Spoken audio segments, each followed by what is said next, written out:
We'll guide you through how to import audio in FL Studio. If you find this useful, then consider subscribing and liking the video. This is basic but a very important step, especially if you are working with beats, vocal or any kind of sound file.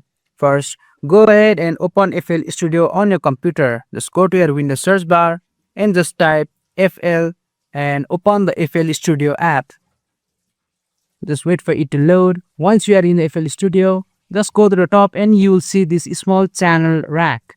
Just click on it and these options will appear. From here, you will see a small plus icon. Just click on it and from the options, choose audio clip. And from here, just click on this folder icon and your file explorer will open. Now, just choose the audio that you want to import. In my case, I'm just gonna import a music that I downloaded from Pixabay and click on open.